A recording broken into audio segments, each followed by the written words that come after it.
बचपन में मैंने कई बार जंगलों की कहानियां सुनी हैं, लेकिन एक कहानी हमेशा मेरे मन में बसी रही, बंदर और बाघ की लड़ाई। ये कहानी सिर्फ एक लड़ाई नहीं है, बल्कि यह जंगल के नियमों और जीवों के बीच की प्रतिस्पर्धा का प्रतीक है। बंदर, जो अपनी चतुराई और फुर्ती के लिए जाना जाता है, हमेशा अपने चालाकी से अपने दुश्मनों को मात देता है। दूसरी ओर बाघ, जो जंगल का राजा है, अपनी ताकत और शिकार करने की अद्भुत क्षमता के लिए प्रसिद्ध है। जब ये दोनों आमने सामने आते हैं, तो स्थिति बेहद दिलचस्प हो जाती है। एक दिन जंगल में एक बड़ा पेड़ था, जिस पर बंदर ने अपना घर बना रखा था। बाघ उस पेड़ के नीचे बैठा था। उसे बंदर का शोर सुनकर गुस्सा आ रहा था। उसने सोचा, इस बंदर को सबक सिखाना पड़ेगा। बाघ ने अपने तेज पंजों से पेड़ को खरोंचना शुरू किया। बंदर ने यह देखा और तुरंत समझ गया कि उसे अपनी चतुराई का इस्तेमाल करना होगा।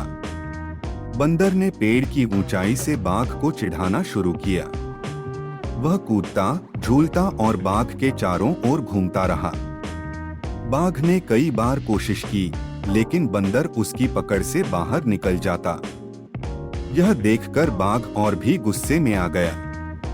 उसने सोचा, अगर मैं सीधे तौर पर इसे नहीं पकड़ सकता, तो मुझे अपनी ताकत का सही इस्तेमाल करना होगा। बाघ ने एक चाल चली।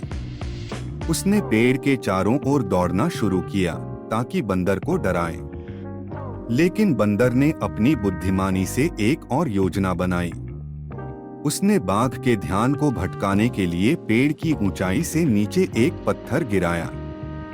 बाघ ने तुरंत उस दिशा में ध्यान दिया और इसी का फायदा उठाते हुए बंदर ने एक ऊंची छलांग लगाई और पेड़ के दूसरी ओर चला गया।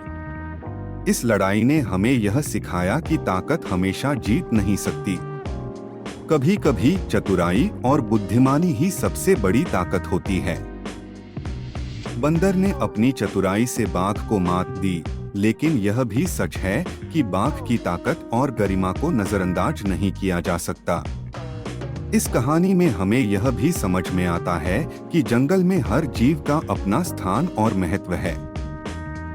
बंदर और बाघ दोनों ही अपने अपने तरीके से जंगल के संतुलन को बनाए रखते हैं।